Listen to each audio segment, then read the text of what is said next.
Welcome. I'm Eric Fleming, host of A Moment with Eric Fleming, the podcast of our time. I want to personally thank you for listening to the podcast. If you like what you're hearing, then I need you to do a few things. First, I need subscribers. I'm on Patreon at patreon.com/A Moment with Eric Fleming. Your subscription allows an independent podcaster like me the freedom to speak truth to power and to expand and improve the show. Second, leave a 5-star review for the podcast on the streaming service you listen to it. That will help the podcast tremendously. Third, go to the website, momenteric.com. There you can subscribe to the podcast, leave reviews and comments, listen to past episodes, and even learn a little bit about your host. Lastly, don't keep this a secret like it's your own personal guilty pleasure. Tell someone else about the podcast. Encourage others to listen to the podcast and share the podcast on your social media platforms because it is time to make this moment a movement. Thanks in advance for supporting the podcast of our time. I hope you enjoy this episode as well. The following program is hosted by the NBG Podcast Network.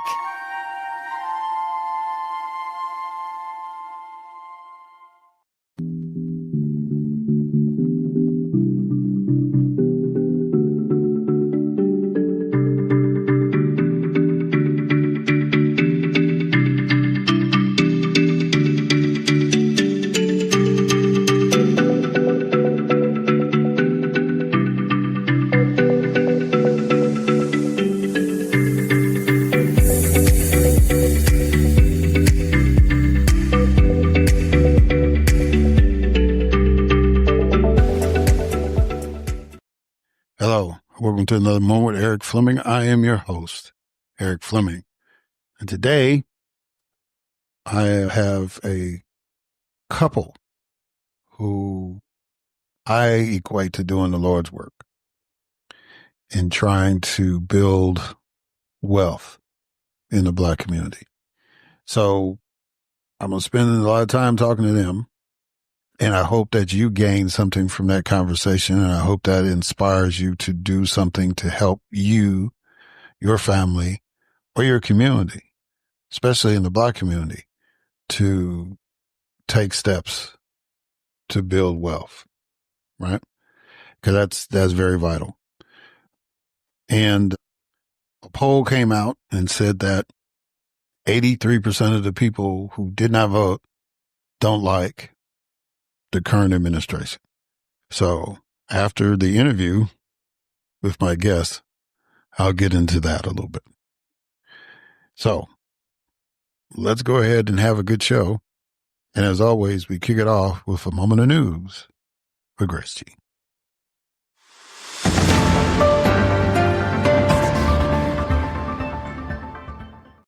Thanks, Eric. Severe storms in the eastern U.S. caused 42 deaths, widespread power outages, and destruction across multiple states, with Missouri, Mississippi, and Arkansas among the hardest hit. A federal appeals court temporarily reinstated Trump's ban on DEI programs in federal agencies and contractors. A U.S. judge ruled that Columbia student Mahmoud Khalil must stay in the U.S. while his challenge to his pro-Palestinian protest arrest moves to a New Jersey court. The Trump administration defied a court order by deporting 238 alleged Venezuelan gang members to El Salvador. Chief Justice John Roberts publicly rebuked President Trump for urging impeachment of the federal judge over that deportation ruling. A Rhode Island doctor was deported to Lebanon despite a judicial stay, with authorities citing ties to Hezbollah in her phone records. Federal Reserve Chair Jerome Powell stated that Trump administration policies, notably import tariffs, have contributed to slower U.S. economic growth, temporarily higher inflation, and heightened uncertainty. Treasury Secretary Scott Bessent warned of potential economic adjustments and recession risks amid market volatility linked to Trump policies. President Trump revoked Biden's federal contractor minimum wage order, lowering pay from $17.75 to $7.25 per hour for new contracts, reversing a policy affecting 20% of the U.S. workforce. The Trump administration rescinded a 1965-era ban on segregated facilities for federal contractors and dismantled equal employment and anti-discrimination policies through an executive order. The White House withheld $175 million from the University of Pennsylvania over its transgender athlete policies. Democratic Republic of Congo and Rwandan leaders with Qatari mediation pledged an immediate ceasefire in eastern Congo's escalating conflict. And NASA astronauts Butch Wilmore and Sonny Williams safely returned to Earth via SpaceX's Crew Dragon capsule, ending a prolonged 9-month mission. I am Grace G., and this has been A Moment of News.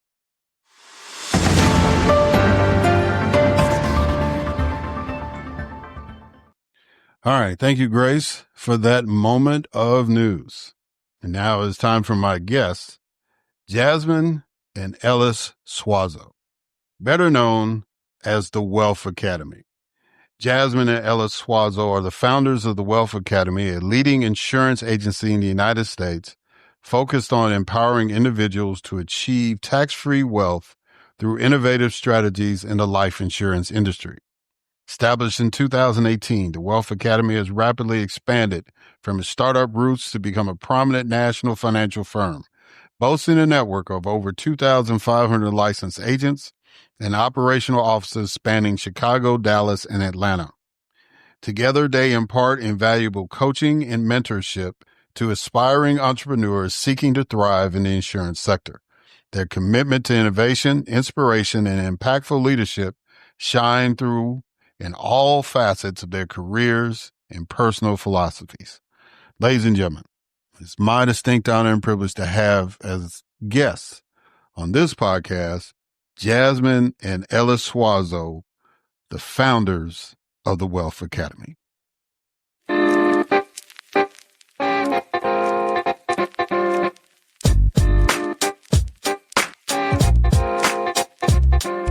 All right. The Wealth Academy is in the house. I have Miss Jasmine Suazo and her husband and co-partner, co-conspirator, however you want to do it, Ellis Suazo. How y'all doing? Y'all doing good? Yes, sir. Doing phenomenal. Amazing. Well, I'm honored to have y'all on because y'all talk about something that I think a lot of us need to talk about, and that's money. So, and y'all are in the business of trying to help people make money. So before we get into the deep dive into that, I do an icebreaker phase for the interview. And so the first icebreaker is a quote that I want y'all, either one of y'all, to respond to. It comes from Proverbs 13:11, and it says, "Dishonest money dwindles away, but whoever gathers money little by little makes it grow." What does that quote mean to y'all? Oh Well, wow. yeah, go ahead, Jazz. Go ahead. I can definitely take a stab at that because the quote is from my favorite book in the world, which is the Bible. And so it's two sides of that. I think any time it's dishonest money, it's income earned that lacks integrity and oftentimes maybe even lacks transparency, meaning what are the motives behind? Did you acquire that wealth through manipulation? Did you acquire wealth? And even sometimes, through selfish motives. And I know all of us want to provide for our families. I don't think that's the selfish motive. But I think stepping on communities, taking advantage, marginalized, disenfranchised folk, that's dishonest, you know?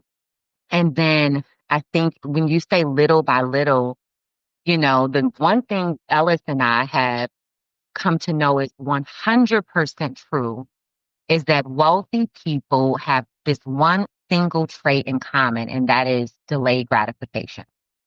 They oftentimes, becoming rich is instant gratification. Let me go make it big in the stock market. I'm just looking for that one big break at the casino. I'm looking for this one quick trend or fad to hit for me, and let me make quick 7-figure check. But building true wealth, generational wealth, Bible talks about blessings that extend 4 generations beyond the seed sower.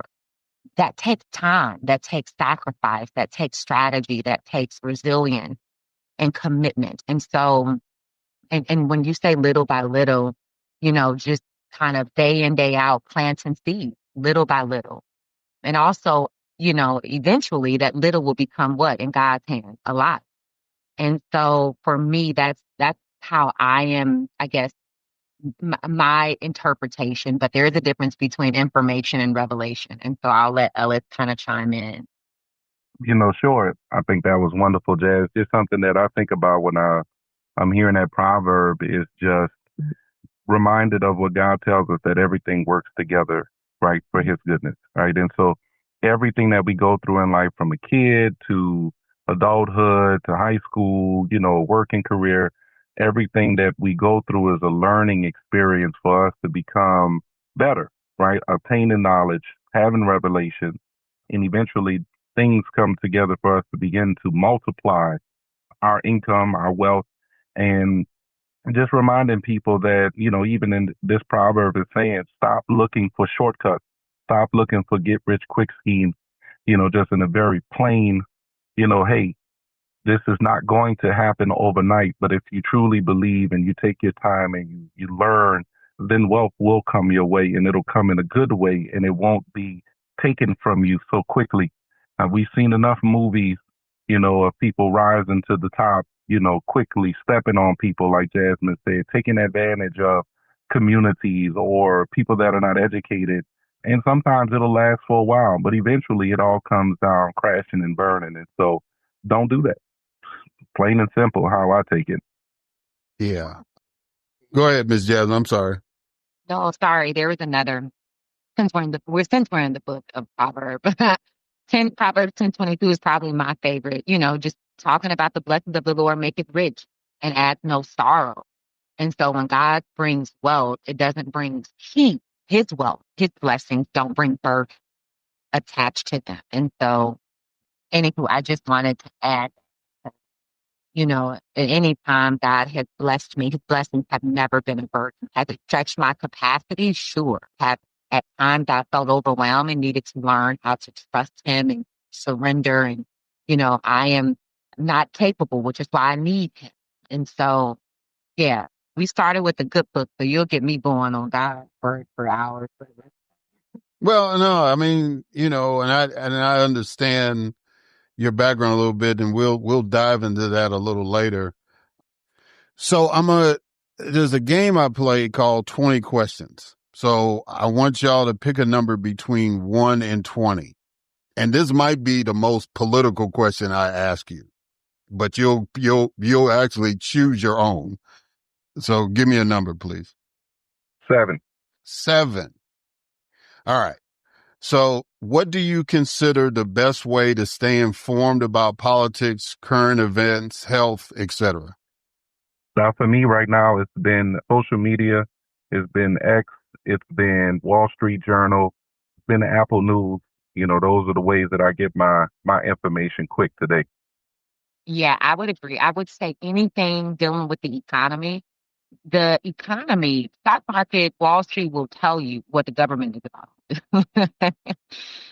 Because make no mistake about it, we live in a capitalistic country. And so the laws, the legislation, the government is there first and foremost obsessed with power. And every elected official primary desire is to get reelected again. And I don't say that from a judgmental point of view. I think most people don't want to get fired from their job. And I think when you do a good job, you should be reelected.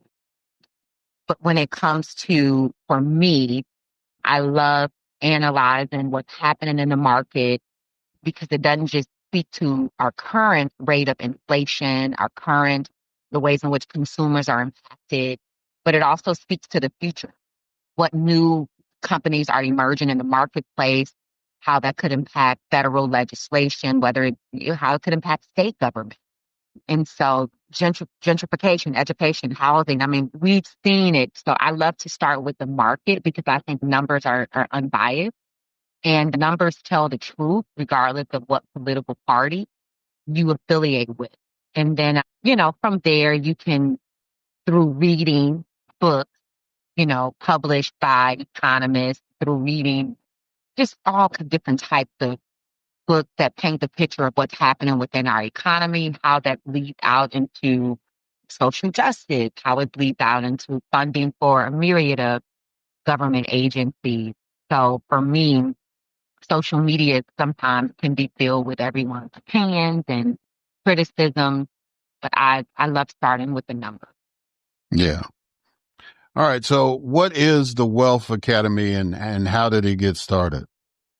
So the Wealth Academy is a national life, wealth, and health brokerage attracted to training, developing, and licensing the next insurance brokers in America. How it came about was out of necessity, to be quite honest with you, simply because I, was told growing up, go the traditional route, go to school, get good grades, get a degree. So I did that. I got an electrical engineering degree. I moved to Chicago after I graduated from the greatest HBCU in all the land, which is Southern University. Here we go. Here we go. So I got my degree, moved to Chicago, pursued my career there, became successful, worked my way up the corporate ladder, found myself working 60, 70-hour work weeks in student loan debt. I'm sure this sounds like pretty much every millennial out there who, went that route and just hit my ceiling really, really quickly. Was making about 150 grand as a senior consultant. And, pretty much I was told that was it. There was no more upward mobility. I had to figure things out. And, even though people would say, man, you were making great income, that's not what the mortgage was telling me. That's not what two daughters was telling me. That's not what the student loans was telling me, And so I said, well, I got to find something else. And so I said, if money is the problem that's affecting us so much, then I need to go into something and learn more about finance. So it was really more about a personal journey of learning how to understand money more and obviously also to make more, because it was like, man, there's got to be a better way. And essentially I was led into the financial service industry from a friend, and that started 7 years ago, and I just dived into the insurance industry. My wife eventually came along, joined me, and we started our company together. All right. Miss Jasmine, you want to add something to that or that's good? Yeah, we were created, to Ellis's point, truly because, we were making decent income, having six-figure careers in corporate America, following society's traditional route toward the American dream, and found out it wasn't our dream. In fact, it was our nightmare, and we started to ask these questions that I don't think we get encouraged to ask in high school or even college. Critical thinking questions like, how does money work? What are the rules to the money game? What are the wealthiest vehicles? I'm sorry, what are the vehicles wealthy people, wealthy community are leveraging to build wealth, and not just build wealth, but generation after generation pass wealth down. And we realized we didn't know that. And, in our community, we tend to kind of stick within our environment. And when you don't know how money works or you're trying to climb the corporate ladder, you go to your parents or maybe your closest friends, sometimes college professors. And what you realize is everyone is saying the same thing. Sometimes it helps to step outside of the community just to see, hey, what are you guys doing? Being more inquisitive. And so I think the first step, Eric, is we were very honest about what we didn't know. And change started from that place of honesty of, man, we don't know how money works. We've been taught how to make it. We've even been taught how to keep it. We've never been taught how to build wealth. And I'm here to tell you, we tried for many years, but you can't save your way into wealth. And so we needed to know what vehicles were being leveraged to invest in, and also what were the four homes of money, which are banks, stock market, real estate, and the insurance industry. Most Americans are only ever exposed to three out of the four homes of money. And so we had no clue. When it comes to money, there's something called a laser test, which wealthy people use to dictate how they prioritize their investment. And so the L in the laser test is for liquidity. having access to your money whenever you want it, no penalties, rules, or restrictions. The S in the laser test is for safety. The R is for rate of return, interest, and the T is for tax advantages. And what I realized is that we were exposed, Eric, to 3 out of those 4 homes of money, literally just by simply navigating adult. First job after college, our bank on day one, we were told that our checks would be deposited into the bank. Well, that's the first home of money. On day one, we were also told that we would be enrolled into the company's retirement plan, which is 401k that lived in the market. Well, that's the second home of money. After 10 years working for any job, many of us desire to own a home. We no longer want to rent. Well, that's the third home of money. And so for many of your listeners listening, what I love about our story is that it's not an anomaly. We don't come from, affluent communities where at the kitchen table, we would always talk about investment principles. None of that. It came out of necessity. Yeah. So that segues into the next question. So, and these numbers come from 2022. I guess these are the latest numbers you could get.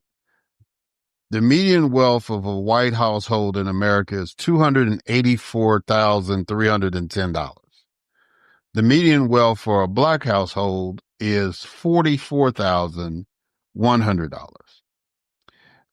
There are 4 factors that have contributed to this wealth gap: historic discrimination, income inequality, inheritance, and access to resources.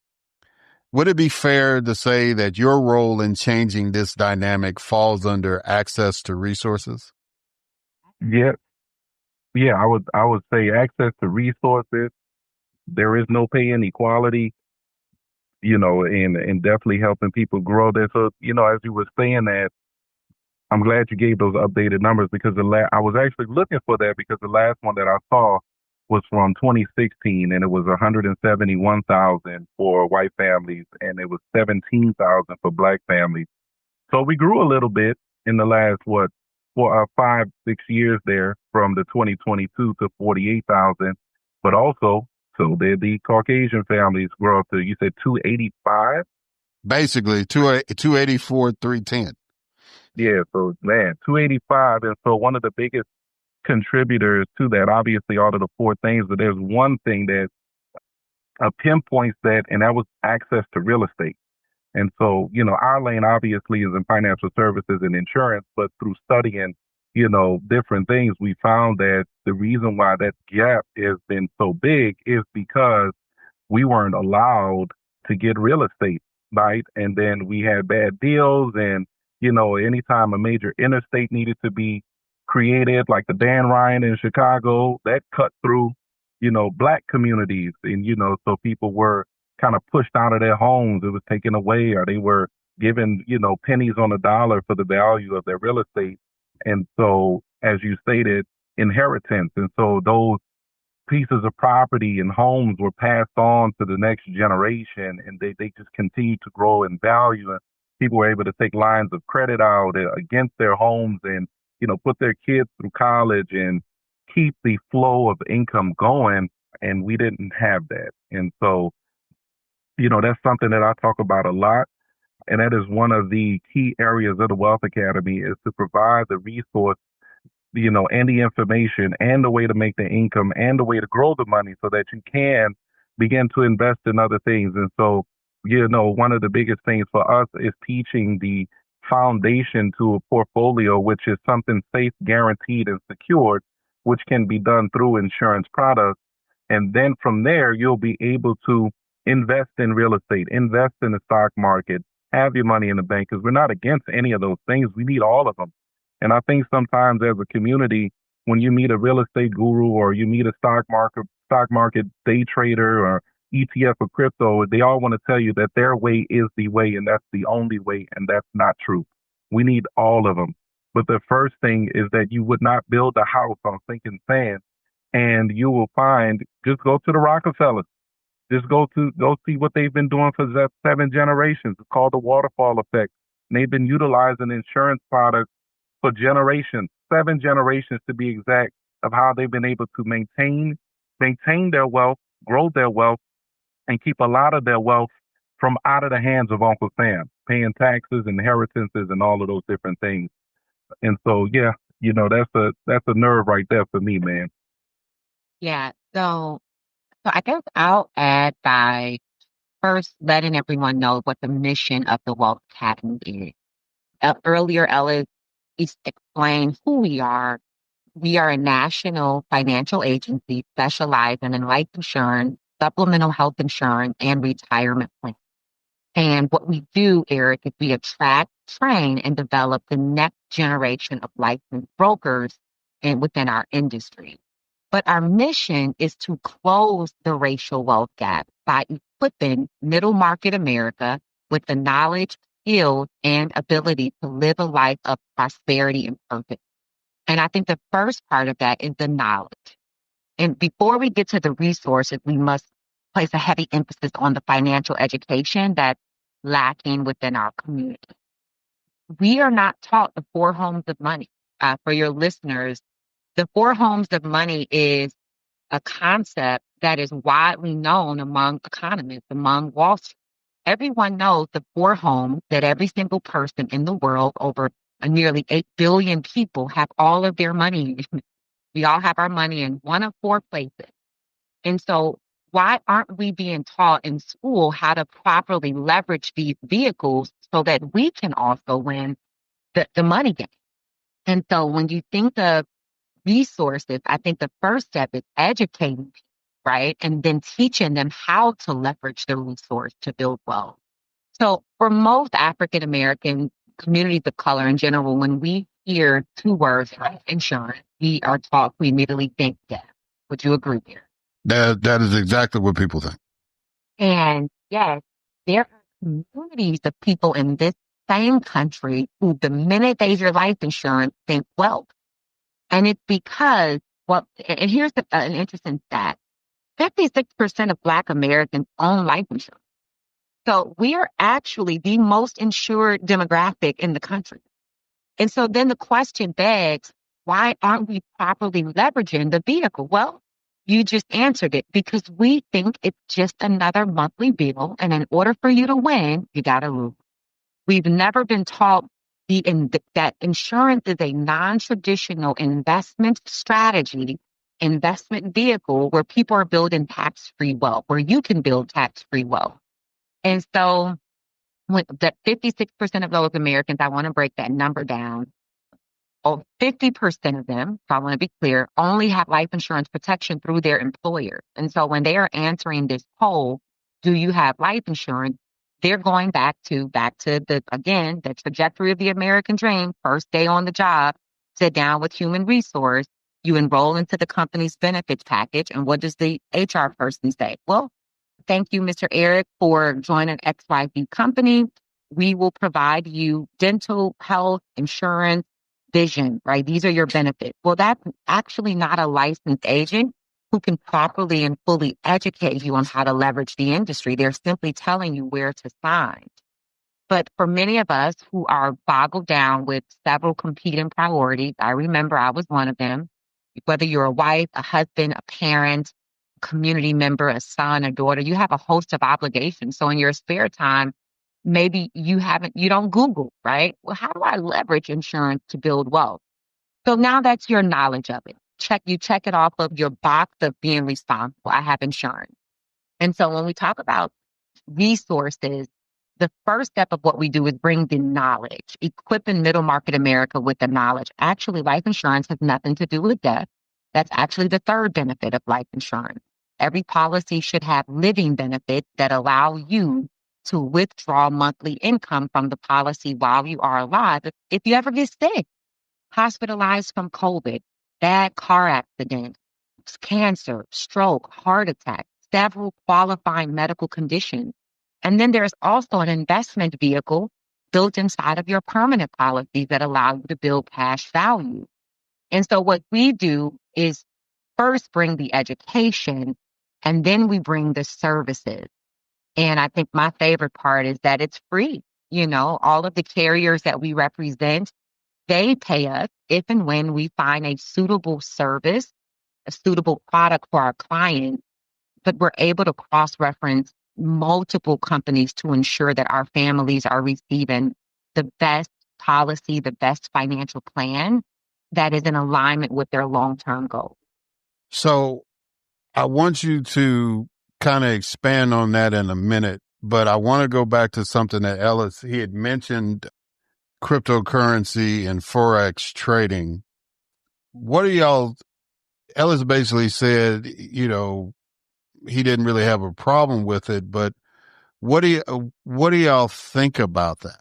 Because there's a lot of folks, now we might actually have a crypto savings fund at the federal level, right?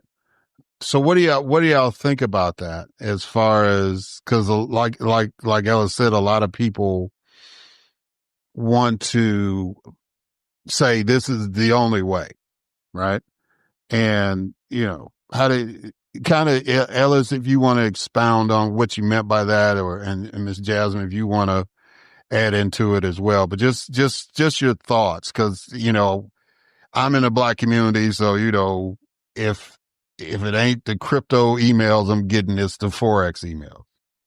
Yeah, I think, and look, man, to all the listeners out there, I was just like you at one point, just like against it in the sense of like, and the reason why we're really against a lot of things is just because we don't have understanding, we don't have enough knowledge, and it just boils down to there's just not enough people that look like us that's talking about the information, right? Or, you'll see a lot of people pop up and then you begin to go check their background and you like, what did this person do before this? And then all of a sudden you can't find any history to that person. You're like, scam. That's the first thing that you just really think of. And so that's one of the problems that we're having. Just anytime something new comes about and there's a change, people fear change in general. And so, but what the wealthy do is that they don't fear change. They take calculated risk. And so, one of the things that Warren Buffett has always, said, some of his sound advice is, don't be afraid to invest money. Don't be afraid to lose money. But the money that you do invest, it can't be what you need, right? It can't be like, this is my life savings and I'm going to go bet it all on black and then be upset that it didn't work out because then you needed it. So that's not sound financial, planning or investing.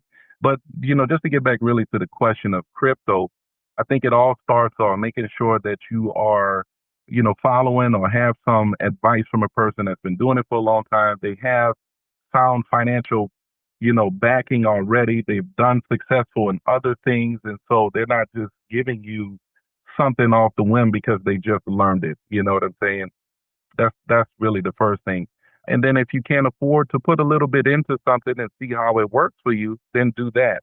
But don't go bet your house on it. Don't go bet your retirement savings on it because someone said you can get this put in here, you can make 30% and you'll be a millionaire overnight. That just sounds wrong altogether.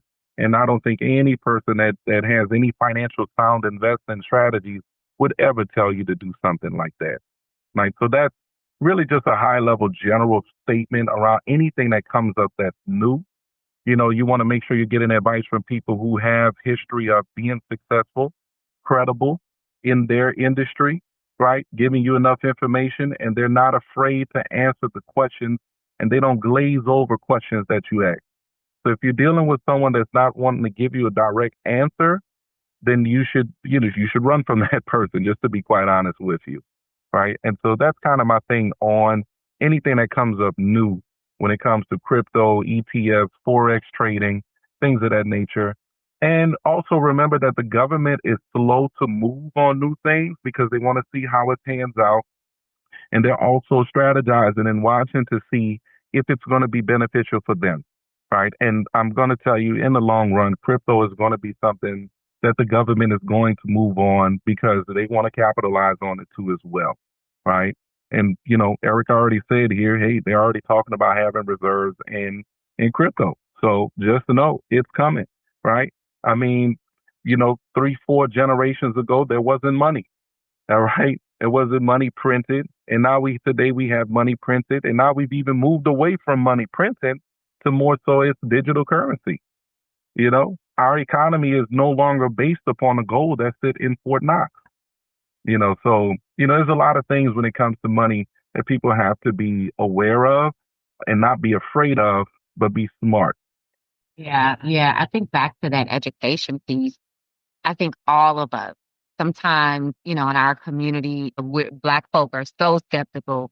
And by the time we finally buy into something, it's too late, right? It's already, that vehicle has already been leveraged to build wealth, and the billionaires are already celebrating, or millionaires. However, there are three ways that your money can grow: fixed accounts, which are safe, no growth; variable accounts, which can grow but no safety; and then index accounts. Index vehicles provide the best of both worlds.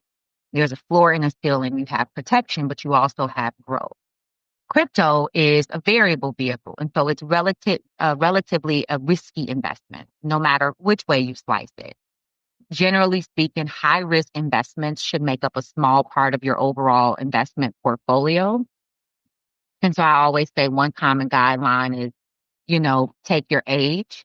And that's how much at this point you should probably, I always say, so if you're 25 years old, 25% of your portfolio, your investment strategy should be in vehicles that are guaranteed safe. You're young. So if you want 75% of your portfolio to exist in a risky market or volatile market, maybe you have longer to make up for market fluctuations. But the longer you live, if you're 50 years old, 50% of your investment portfolio should be exposed to market loss. 50% should absolutely have guaranteed protection. And so that's a rule of thumb in the world of finance. But I, it's interesting because the government and social media quietly missed the 2018 cryptocurrency crash, also known as the Bitcoin crash and the Great Crypto Crash. When we saw the sell-off of most cryptocurrencies, I think that started in like January 2018. It was an unprecedented amount of the price of Bitcoin fell about 65%. And so to Ellis's point, we've seen a con of crypto has been we've seen extreme price fluctuation. And so again, anytime there's a new investment vehicle or strategy, our rule of thumb is to always give it 20 years to withstand market fluctuations and see how it performs. And for most, for all intents and purposes, crypto is just too new. Bitcoin is too new. Let's kind of give it a 20-year window. We can look back and examine how it performed during recession. One of the things we educate our clients on is studying the history of recessions in this country. And you'll notice that there's never a question of if, always a question of when the next recession will happen. And the government is very intentional to not call it a recession. We called it the dot-com crash in 2001. We called it the housing market bubble in 2008. We called it COVID in 2019. We called it crypto, the great crypto crash. These are all recessions. If your money exists within a variable account, you lost money every time the market corrected itself. And so we don't know what the next one will be called, but it is coming. And again, if a bulk of your money exists inside of a variable account, it is subject to market volatility. Yeah. And so y'all kind of touched on, well, Ms. Jasmine, you touched on a question I wanted to flesh out a little bit as far as what role that insurance and annuities play in building wealth in Black households. You talked about how we just look at life insurance as like making sure that our kids are, our loved ones are taken care of when we leave this planet. And you were kind of getting into how people can do that without giving a whole seminar, which I'll do on a regular basis. Just talk about how important insurance and annuities can play in building Black wealth or just building wealth in Black households. I'll summarize it. So I will start with our annuities. We specialize in not fixed annuities or variable annuities. I spoke earlier about 3 ways money can grow, but we specialize in fixed index annuities, which provide our clients, number one, with safety. Number 2, they receive interest. And so their rate of return is connected to an external index. And so the performance of the market can enhance and positively impact their principal. Number three, lifetime income. Many of us know that pensions are nearly extinct. Pensions used to be the primary source of funding for retirees. The problem is we started living too long and retiring too soon. And so companies lobby the federal government to replace pensions with IRS tax code 401k. And so now we have a need for lifetime income. The average retiree can only afford to not work after they retire for 3 years. And so there's a need. So annuities provide you with a private pension that you own where we bring back lifetime income. And then there's an optional benefit of long-term care rider. Many of us, my grandmother is Louise Jenkins in Bellwood, Illinois. She is 98 years old. In just a month, she'll be 99 years old. And I'm watching my mom and a few of my other aunts on a 7-day rotating schedule to take care of her. She doesn't want external nurses to come in, and the toll that it's taken on their physical health, their finances, their time with their families. And so, just how do we have an additional stream of income to support us in our later years? And so that's what an annuity is. It is the technical term, a contract between an individual and an insurance company to provide you with one of two things: a lump sum payment at the time of retirement, or a continuous stream of payments for the rest of your life once you retire. And so I love annuities. I've seen their wealth building transformative power. I've seen some of my clients, instead of investing $10,000 into a fancy baby shower, the minute that child has a social security number, they want to make a one-time investment of $10,000. By the time that child is age 60, and this is just general numbers. Obviously, we would need to run the calculations for everyone a day, but let's say, for example, by the time this child is 60, they have access to $29 million. Or they can say, I want lifetime withdrawal. So that can, be broken down to like 1.2 million a year. That's the retirement, the annuity side. And then you have the life insurance side, cash value policy. Walt Disney started Disney World from pulling cash value out of his life insurance policy. The Rockefellers have leveraged insurance as an investment strategy for generations. And so, when you get a permanent policy that accumulates cash value, whether that is universal or whole life, in short, every month you pay that monthly premium, a portion of that premium is accumulating interest based off the performance of the market. And Eric, I've seen clients literally have, $500,000, $1 million supplemental retirement income inside of their life insurance policies when they retire. I have numerous clients who are sending their children to college with no student loan debt, pulling out cash value from their life insurance policy, putting down payment on home, investment property, starting businesses, you name it. And so those are just some of the key strategies we teach our community and our clients. Ellis, is there anything you wanted to add to that, or you good? I think Jasmine, she pretty much covered everything right there, man. But I think just another thing to add to what Jasmine was saying to everyone that's listening is just to make sure that you understand that building wealth takes time. It's not overnight. And you want to make sure that you are committed to these things to get done, right? To, buying houses, putting your kids through college, making sure that you can share generational wealth with the next generation. That it is not overnight. And I believe, Eric, you shared that right from the beginning with the proverb that you shared. And so that is a reminder that it's not overnight, but it can happen and it will happen for you if you take the step. I think the biggest problem in our community is that we learn information and say, oh, that was great information, and never act upon the information and never take the first step. And, people out here are giving the information away for free to say, go do it. Just go take the first step. Yeah. So I'm going to try to get a couple more questions in. The chair of the Federal Reserve and the U.S. Secretary of Treasury have both expressed concerns about the economy. We know over these next few months, the cost of living is going to be higher after we have just started to recover from COVID-fueled inflation. how do you advise your clients or people in general to navigate through these tough economic moments? Well, I just met with a family of like 5 yesterday, and all of these individuals were, let's say, boomers. Yeah, they were baby boomers, maybe one or two of them, maybe with some older Gen Xers, right? And they were all complaining about their portfolios and how their brokerage account, their savings, their retirement was taking a hit, and the individuals that they were working with were just telling them, hey, just ride it out. It'll come back. Don't worry about it.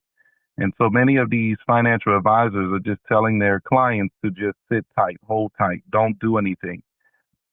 And we have the ability to say, no, you don't have to accept that. You can put your money in another vehicle, whether it's an insurance policy or an annuity that Jasmine was speaking of, to say, hey, you don't have to keep taking the hit of the market, because when you're beginning to get older, you don't want to take any more losses. For example, I helped an individual roll over some money, and from Friday to Monday, by the time that her check was cut, she had lost 1 to 2 months of of payment, of income that she would use to pay her bill. And so every day is a critical day when you're worried about, is my money going to make it? Is it going to last? And we provide that security. We provide those guarantees, to help people move their money into a secure vehicle. And so that's frankly what we're telling our people right now. If you're younger, like Jasmine said in the beginning, you're 20, you can afford to take a little bit more risk because you're younger. You have potentially more time to let the market recoup and gain interest back again. But again, everyone should have in their portfolio some form of guaranteed and protected growing vehicle, which is provided through insurance products. Yeah. Oh, go ahead. No, I if you want to add to that, that's fine. I was gonna let you close out with another question, but if you want to add onto that, that's fine. No, go ahead. Go ahead. So I wanted you to close out with, a friend of yours stated that y'all's work is a ministry. Do y'all agree? Do you all agree with that assessment? I do 100%, because we were created to be the head, not the tail. We were created to be the lenders and not the borrowers. We were created to leave an inheritance to our children's children. So God been speaking about wealth since the beginning of time. And so one of the things that we find, in addition to, ministering on the finance side, is just encouraging people and reminding them who their creator is. And to be very specific, who the creator is, I'm speaking about the God of Abraham. All right, Jesus that came to this earth and sacrificed his life for us. So I don't need anybody getting confused on who I'm talking about. And so I lost my train because I could go down a rabbit hole with that one. But we remind people too that, hey, everything that we have in our life too as well is a testament to our creator. So if you remember in the word, Moses was a murderer. He was a stutterer, and God told him, hey, go back to Egypt and free my people. And he was like, God, I am not qualified to do these things. And it's just amazing to see how many unqualified, non-qualified people God used throughout what we would consider, right? Because his ways are, are not our ways, and his thoughts are not our thoughts. But how we would consider people non-qualified to do such great things. And you take a look at two kids like me and Jasmine today, where we started, we were both teen parents growing up. Everyone counted us out when we were 16, 17 years old, right? I was in New Orleans, she's in Chicago. We wind up finishing school, getting a degree. And little did I know, I learned this years later, but 98% of people who are teen parents who enter into college don't finish college. And so how did me and Jasmine wind up finishing college? I don't think there was anything more special about us. It was just that we made a decision to not let our circumstances create our future, right? And so, I'm always explaining that, hey guys, I didn't get this way because it was all on me. I was an introvert. I was not into sales. I wasn't the best communicator, not the best public speaker. And God presented me with this opportunity that I thought never in a million years that I would get into. But he would say, hey, you can do it. You can help other people too, Ellis, who are stuck in the 9 to 5, who are stuck and feel hopeless. people that don't think that there's anything else out there for them to be able to succeed and win, because corporate America and society is telling them, hey, you can't win. You can't do this. You come from here, so no, you can't win. This is your background, so no, you can't win. You don't have a college degree, so no, you can't win. So you're not good in calculus and communication and this, that, and the third, so no, you can't win. And it's like everything in the Bible contradicts that when it says, no, you can win. And I've had so many examples of doing so. And we're just another example of that because we weren't qualified. We weren't financial professionals. We didn't come from wealthy families. You know, I come from eating government cheese bologna sandwiches. I couldn't do the powdered milk, y'all, but I did cut that canned cream with some water and a little sugar and put it in the fridge, and cockroaches in my home growing up. So I know what it's like to grow up poor, you know, and so, no, I was not qualified at all whatsoever. And so that's why we believe that what we do is a ministry, because ultimately we are looking to save people from what's happening and leading them back, because they're like, well, where are you getting this from? And just leading them back to our pastor and our teaching and people who's helping us in that way, you know, to get that in their lives. Yeah, Ellis did such a great job there. I don't know how to, but I guess I'll speak from, for me, ministry is something that you wouldn't necessarily choose for yourself, but you've been called to do this. I was heading to law school. I come from a background of political science, graduating from Howard, and when I got a master's in public policy, spent some years working on corporate at Capitol Hill and then just working my way up that corporate ladder. And I thought I had life figured out. I thought I had everything mapped out. My plans for my life seemed pretty fancy. And God came, as he often does, and he disrupted those plans. And I fought it, quite a bit. When I first got licensed in the industry, I thought I would make an extra $400 a month and maybe I could pay my car note. One of the ways I know that this is a ministry is that because it's never been about the income. Income has always been a byproduct for Ellis and I at Impact. And, I just thought, man, my car note at the time was $378. It'd be cool if I make an extra $400 a month. And in my first 10 months of building out the Wealth Academy, just educating communities, protecting families, and helping them secure their retirement, God blessed us to earn over $100,000 in 10 months with full-time careers and children and a host of competing obligations. And I remember being very nervous when God first informed us to walk away from our careers and go into this full-time. And I said, Lord, we're leaving behind our good benefit package, and we have children who are dependent on us, and we have a mortgage.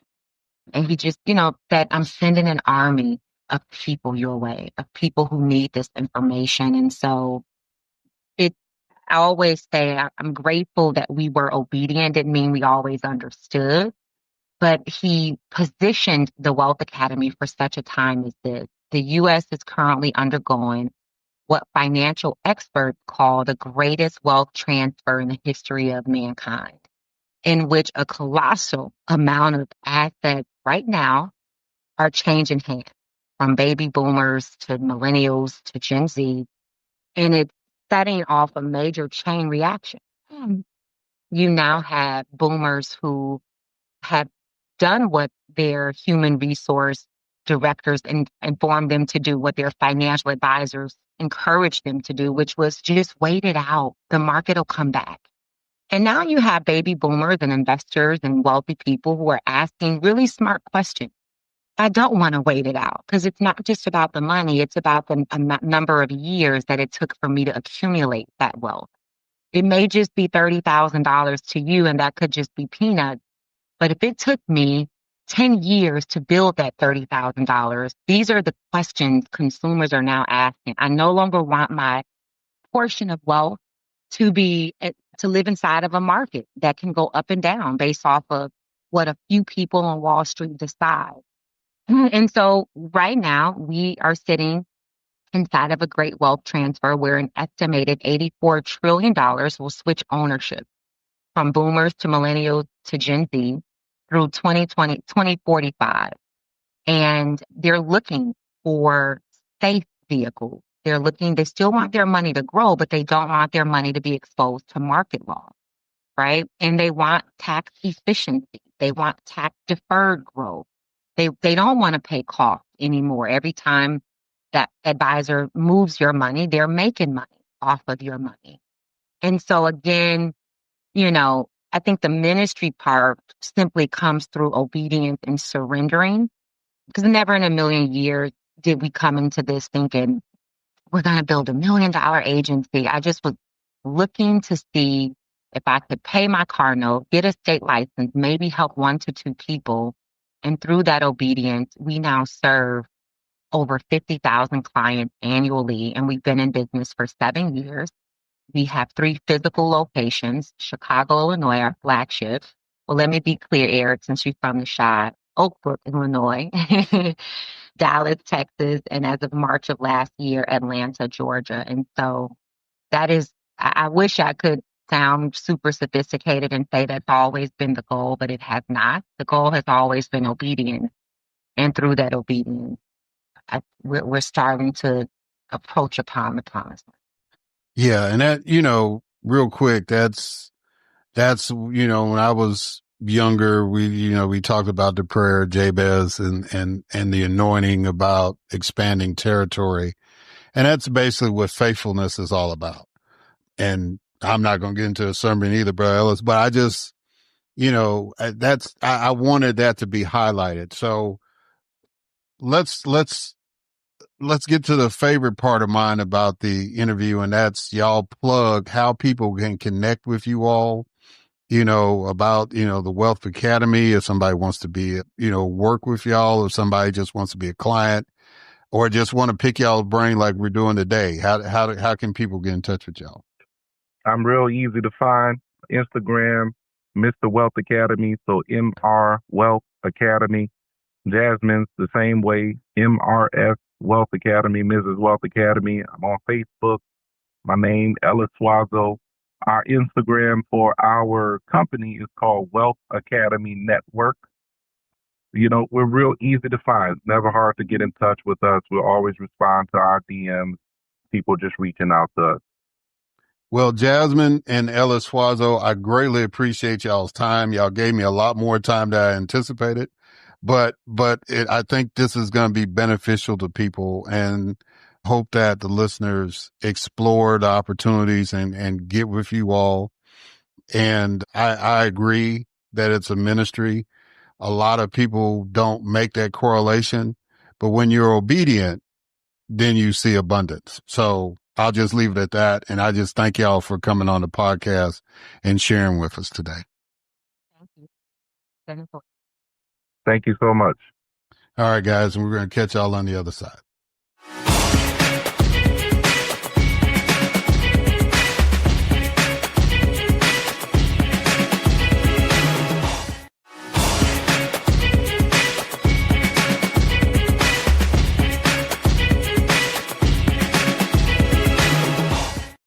All right. And we are back. So I want to thank Jasmine and Ellis Suazo for coming on, and please reach out to them if y'all are interested. The Wealth Academy, please reach out to them if you're interested in either their products or being an agent.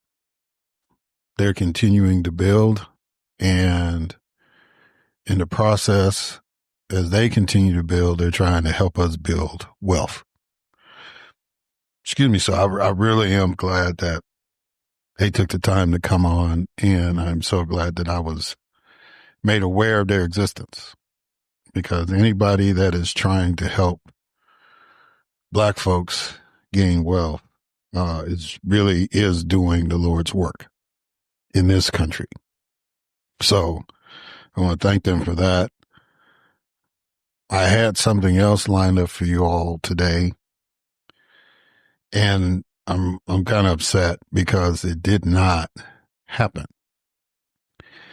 And I really hate it. It's something that, you plan.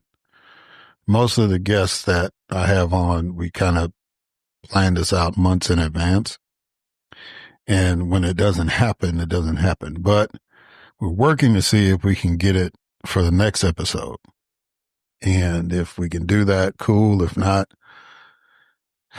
we'll see.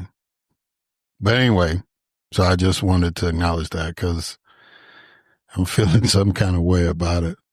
I'm just being honest with you. I mean, it was like right there to happen, and it didn't.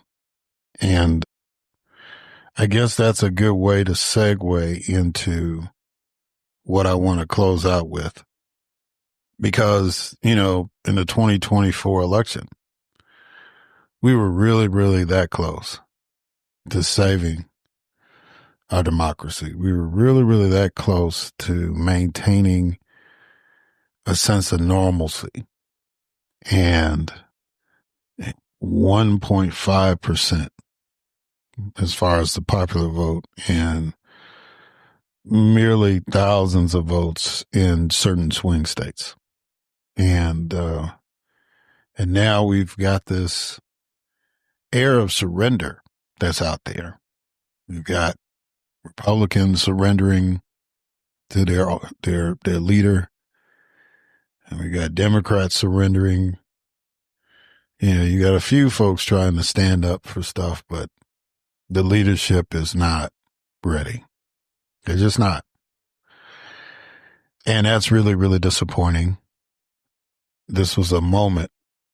This was a moment to really show where we are. And, and the American people are not stupid, right? So there was a poll that came out, I guess NBC did that, and said that the Democrats have a 27% approval rating. 27. That's the lowest a political party, at least the Democrats for sure, it's the lowest a political party has ever been in a poll as far as approval rating. Now, Congress usually gets, as a whole, usually hangs out around in the 20s. But the Democratic Party is at 27% approval rating, which is lower than President Trump. And he's in the 40s. He's below 50%. So that means that the American people don't see anything or anybody, because Elon Musk is like in between the Democrats and Trump, right? They don't see anything or anybody worth getting excited about, worth following, worth listening to. Everybody's pretty much got their head down, right? Now, there's some of the people paying attention, but it's just kind of like, I think people feel there's nothing they can do. And the ultimate proof is that there's this group called Atlas Intel. I guess they're a polling firm. I had never heard of them until they released this poll saying that of people who did not vote, hear me, people that did not vote, 83% of them do not like President Trump. Again, that's frustrating, right? It's frustrating for those of us who engage in the process every election, whether we're running or just voting, period. Just taking time out today. If you're in a state where you early vote, get that out the way so you won't be caught up in the lines on election day. But even if you wait till election day, people stand in line.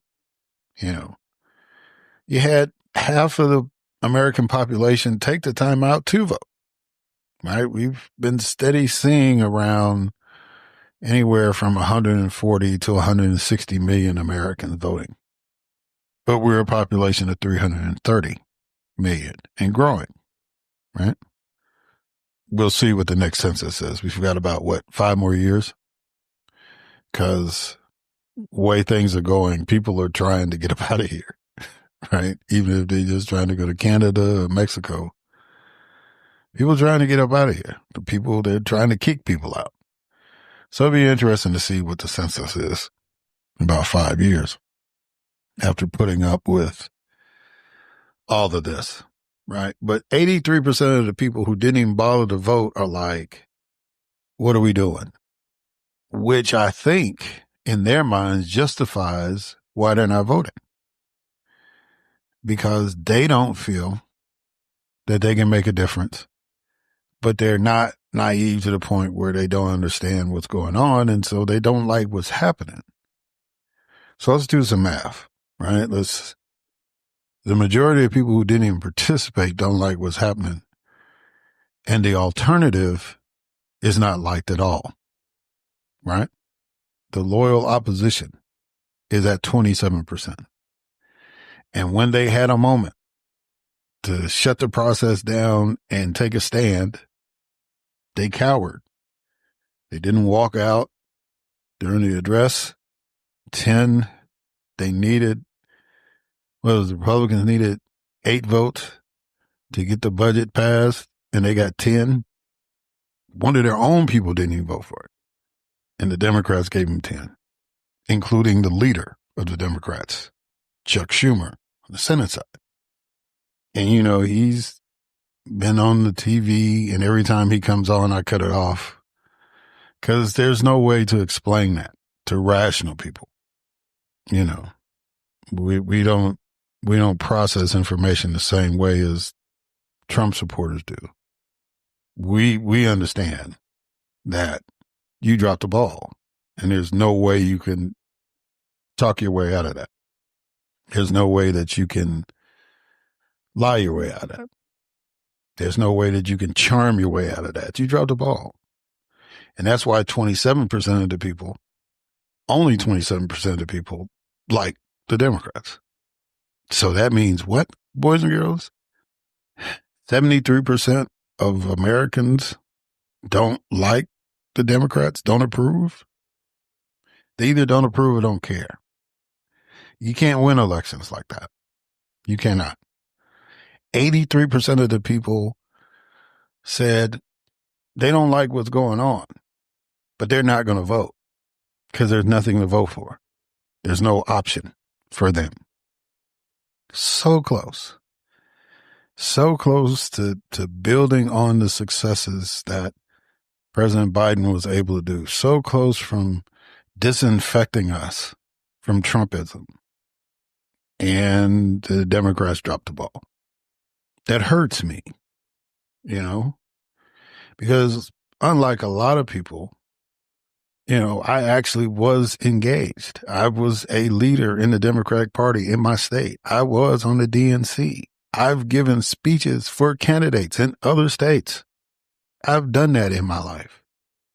And it almost seems like it was a waste of my time, because the people that are trying to do the right thing within the party are being shut down by the cowards, which is absolutely amazing how that works, right?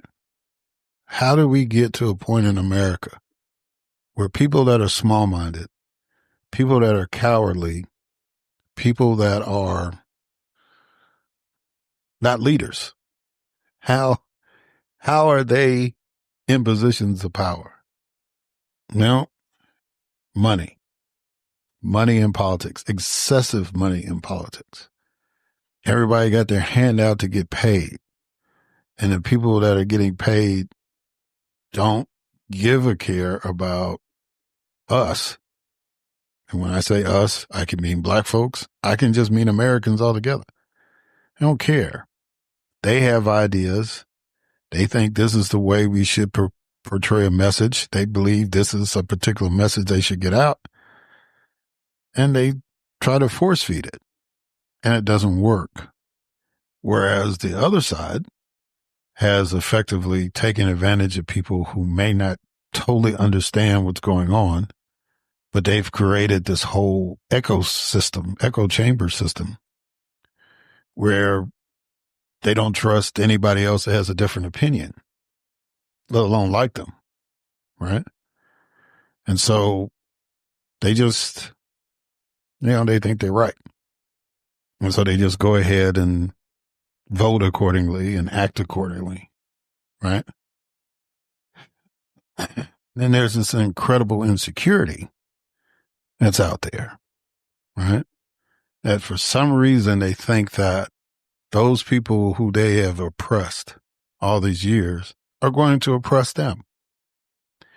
Now it's getting to a point where that nightmare may come true because people are tired of being ridiculed and abused and discriminated against and marginalized and not being heard. People are getting tired of that. You know, the pot is boiling. You cut the fire off. You don't slam the lid on harder, right? Because the more pressure builds up, everything in that pot's going to blow out. Then you got a mess to clean up. You know, I have really been stressing that we need American leaders. We need people who understand that people matter, right? That these everyday struggles that we are dealing with, government can't solve all of them, but they can lift the burden off a lot of them. A black kid should not have to worry about driving their car and being indiscriminately stopped by police and having their rights violated. And the ultimate rights violation is their life being taken. They shouldn't live in a society like that. A Latino person shouldn't have to worry about going to work and folks just showing up and saying, hey, all y'all get in the bus, kicking you out of the country. They shouldn't have to feel that way, right? There's this guy, he's one of the Shark Tank guys. I can't remember his name. Kevin Levy, something, I don't know. I don't watch the show, so I've heard about it, but I don't watch it. But I understand that he is of Lebanese descent. And he made a comment on CNN and somebody challenged him on the comment and he said, oh, well, you know, it's like, am I a second class citizen? If I would have responded, I said, whatever you speak, it'll come into existence. You know, he doesn't identify as Lebanese, he identifies as white. So let's get that clear, right? But, you know, that projection stuff, that's almost like a disease here in America, especially in the political discourse. You say, well, you must be saying that I'm repeating what you're saying. So if you say that I'm second class, either by inference or directly, if I throw it back at you, then yeah. If that's the way you interpret it, then that's what I'm saying. Because, you know, at this particular point, we've tried to be really nice. I would like people to have intelligent discussions. That's why I have this podcast, to have intelligent discussions. So far, I've been doing pretty good. But everywhere else in the atmosphere, not necessarily podcasts, but because podcasters have more control over content than people that work at network television or cable news, whatever, or newspapers. They have more control of the content. So they know what kind of guests they can have. They can set the tone. And if the guest doesn't comport, the episode doesn't air, right? Just shut it down, keep it moving.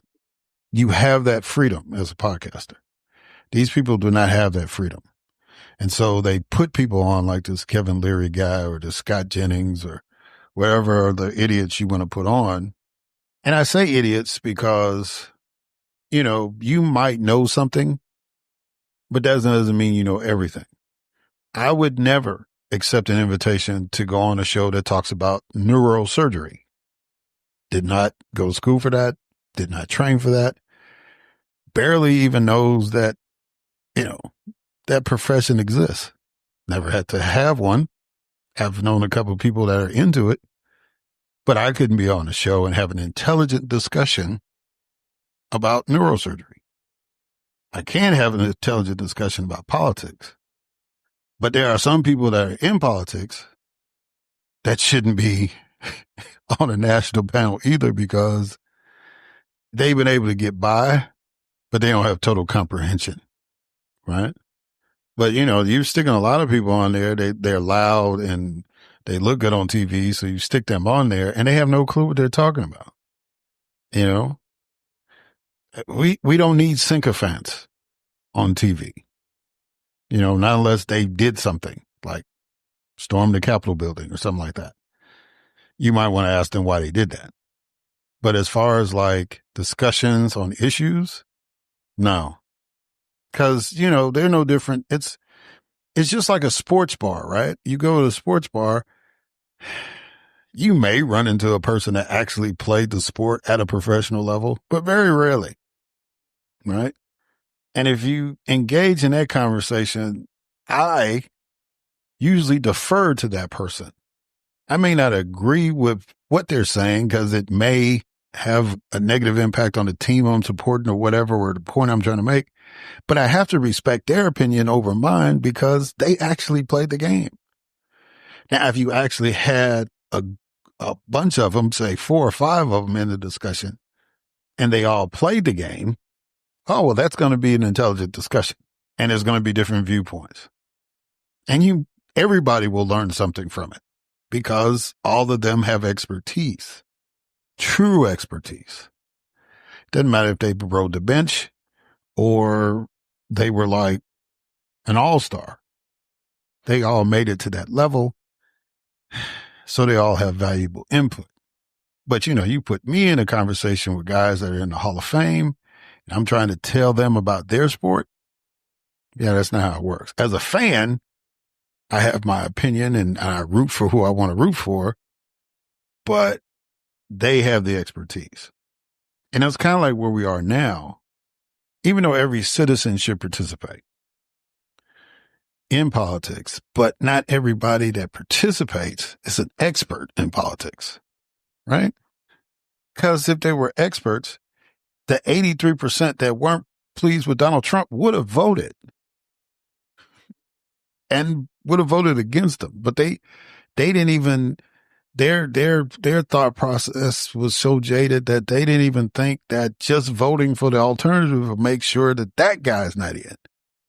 Even if they didn't like the alternative. They're not that politically sophisticated. They're not experts. I do not want those people on a panel talking about issues like pertaining to how to elect people because they don't vote.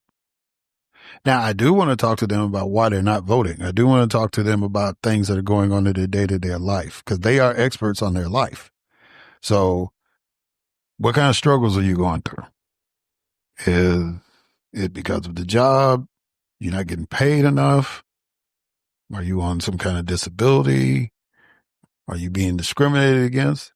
I want to know those kind of things about their personal being, but I'm not going to put them on national television and have a discussion with people about designing a budget in Congress because they have no clue, because they don't even participate.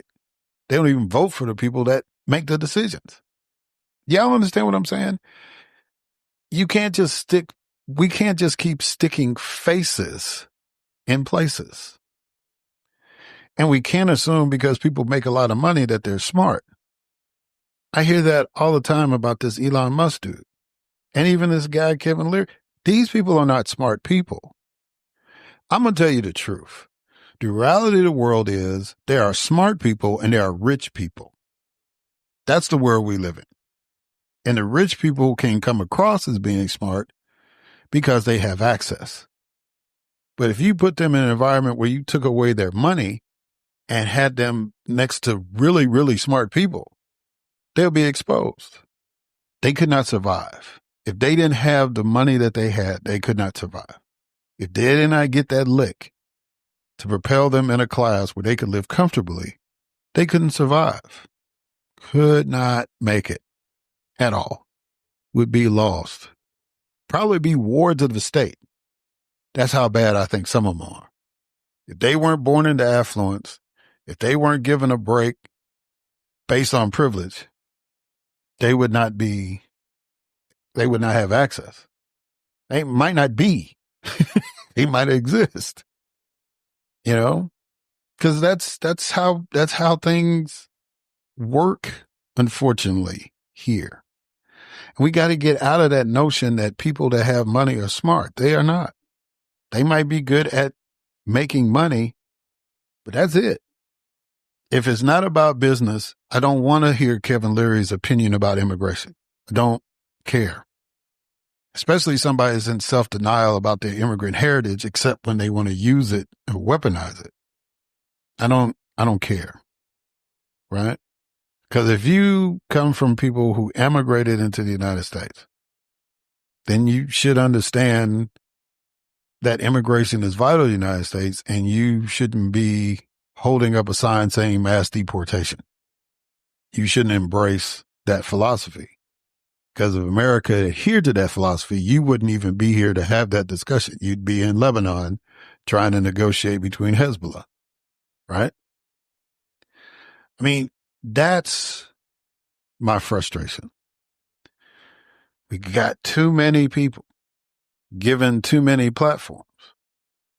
And when I say too many platforms, which, in the vernacular now is like platform means, well, it's my right to speak. No, platform means elevated, right? Space. You have space to say what you want to say. Platform means that it's at a level higher than the rest of the folks. We got to stop giving people platforms. We can give them all the space they want. Freedom of speech is tantamount for this country and this democracy to exist. But we control who has platforms, whose speech is elevated, whose speech is highly regarded more than anybody else's. We do control that. And we've got to be more judicious in how we give that control out, who we give that designation to. Some people don't need a platform. Some people just should be happy with space. You want to talk to me at the water cooler, at the golf course, at the sports bar, it's fine. But I don't think a lot of y'all should be on TV on a nightly basis. I just don't. Because you don't know what you're talking about. And if the Republicans didn't give you the talking points to talk about it, you definitely wouldn't have anything to say. Your opinion was not important 10 years ago to the point where it should be platformed. And there's nothing that you have said that would make me think that you should have been elevated. Nothing, and it's like your behavior shows that you shouldn't be elevated. Inappropriate touching of female guests, interrupting people while they're in the middle of a point, whether you agree with it or disagree with it. I mean, just everything. The whole demeanor shows that you are not ready for prime time. Not in that setting. On Shark Tank, you can do what you want to do. That's your show. I'm not coming on Shark Tank and trying to tell you investment strategies. I'm not doing that. Which means that you shouldn't come in my world and try to tell me about politics. Because it's clear you don't know.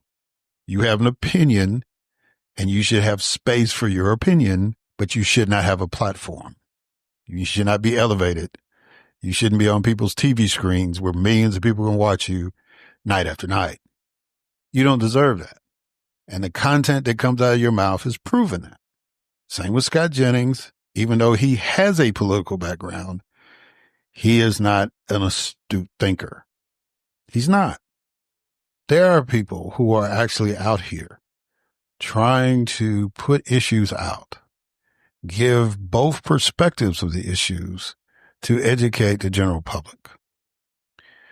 They're offering themselves as a resource. So you can go and say, okay, I agree with that point. I disagree with that point. But the points are evenly presented. So you can make that choice in your space, right? And in your sphere of influence, whether it's your family, your friends, whoever, school you attend, you can espouse that, right, to that group. But it's because you've been given the information.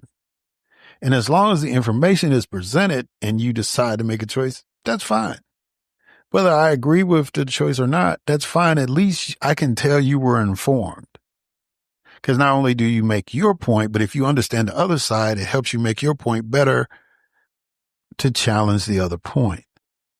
If you understand both sides of the issue, then it makes your defense of the issue stronger. But we don't live in that world.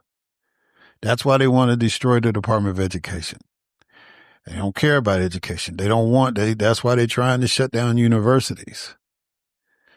How evil can you be to deny your alma mater $175 million because you disagree on the fact that they actually had one transgender athlete? You would deny, you're the most powerful person in the world politically, and you would deny your alma mater $175 million and then wonder why they don't invite you to speak at the graduation. I'm just saying, that's how warped and evil these. And if we don't engage, if we don't find motivation to vote, if we don't find reasons to participate in the process, dummies continue to get elevated. Because, see, the pool shrinks. When people are not engaged, then the people who are, that's the pool you have to choose from. And there's a lot of people who have platforms who are engaged that should not be. I'm trying to comprehend it. I have a narrow lens because I am a black man. So I'm thinking that most of this stuff, especially in the region of the country that I live in, most of the support for this president comes from the fact that you don't like people like me doing anything. You don't want me to exist. And if I do exist, I need to stay in my place. So your support for this president is a testimony to that thought. And I really haven't seen or heard any argument otherwise. I haven't seen any action by this president that would make me think otherwise. Right? And definitely not from the richest man in the world, who is now I don't know what he is, co-president, best friend number one. I don't know, sidekick. I don't know what he is and why he has all this access. But he definitely comes from an upbringing and a background and a mindset that he thinks less of me just because of the content. The color of my skin. He could give a less than a damn about my character. He doesn't want to get to know me like that. But because 83, that's because, well, people didn't vote, and then 83% of the people don't like who it is. It doesn't, it's a terrible statistic. It's eye-opening, but you abdicated your power when you didn't vote. And it's just really, really tough to deal with. And, it's tough to support people who look at a number and say we're at 27% approval and not doing a damn thing to change it. It's tough. In professional sports, if your team sucks, you trade players, you sign new players, you fire coaches, you do something to stop losing. You shake things up. We've even heard the term rebuilding. We're in rebuild mode. If you're below 50% in polling dealing with politics, you need to rebuild. You need to shake some things up. Stop doing what you're doing. Find a better way to make it happen. Listen to some other people other than folks that you pay to pat you on the back. What's the difference between President Trump hiring an administration of yes men and yes women and a Democratic Party that only hires yes men and yes women? What's the difference? Like I said, I'm really, really upset. I'm frustrated. And my only outlet is to reach out to people and just let people know this podcast is my therapy. I am not ashamed to tell people that because I love politics. I love American government. I love the concept of a nation that takes care of its own. I love the concept of a nation that is representative of every nation in the world, where people can coexist and achieve and be all they really can be. And I like people that fight for that. I like people that understand it and are willing to go the extra mile to make it happen. I like people that achieve in spite of obstacles being thrown in their way by paranoid, cowardly people. I love it. And I will do anything within reason and within legality. Always got to throw caveats in this day and age to make sure that not only does that ideal of mine survives, but thrives and expands and gets in the mindset of the majority of people. We can disagree on how to build a road, but we must agree that a road needs to be built. We got to get to that point. And we know that the road for freedom is not easy. Most of that is based off of those of us who understand our spirituality. Because, like I tell people all the time, the devil thought he was in a negotiation and Jesus thought he was being annoyed, right? We can't continue to negotiate with evil. We have to be annoyed by it, and we have to act like we're annoyed. And we cannot continue to give these people platforms. We cannot. The most radical thing we can do, every citizen, is vote. Now, let me take that back. The most basic radical thing we can do is vote. Participate.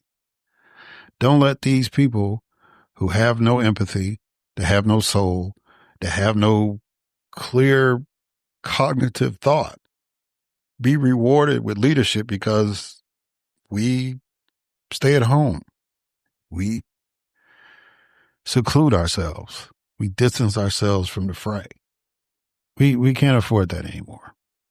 If America is going to survive and get better, then we have to be engaged. Cannot allow the Kevin Learys and the Scott Jennings and the Elon Musk and the Donald Trump to have their way. The Steve Bannons and the Steve Millers and any other Steve that has evil thoughts. We can't let them have their way. We cannot. We have to fight back. As inconvenient and painful as that may sound, if you want to live the life you want to live, then you got to get people out of the way that are trying to restrict it. End of discussion. You definitely do not want them in levers of power where they can restrict it. They can talk about you all you want to. They can troll you on social media all you want to. As long as they don't stop you from doing what you want to do, let them talk. But if you give them power, then you got a problem. If you give them platforms, you got a problem. So for those people who did not vote and are not happy, vote. For the Democrats, 27% is not a goal. It's a stain. Do better. And if you are invited to be on a national program and you don't know how to comport yourself in a discussion where millions of people are going to watch, don't accept the invitation. Stay at home and learn from people that know what they're doing. Yeah, they're going to pay you. Okay, great. Not all money is good money, especially if you don't know what you're talking about, especially if you don't know how to act on TV, if you don't know how to sit next to a woman and have an intellectual discussion. Don't go. And I understand people want ratings, but not all ratings are good ratings. Stop giving these people platforms. They don't deserve it. The people that deserve it are the ones that really get ignored. And one of the reasons why I do what I do is to give people who are really doing the work in the community, who are really trying to build community up, who are really looking out for their neighbor. They don't get invited to those shows. They might have like some kind of special, some around Thanksgiving, and only 5 of those folks are going to be recognized out of the thousands that are doing really, really good work. So as long as y'all continue to support this podcast, I'm going to keep trying to elevate the people that deserve a platform. And I will criticize those folks that shouldn't. All right, guys. Thank y'all for listening. Until next time.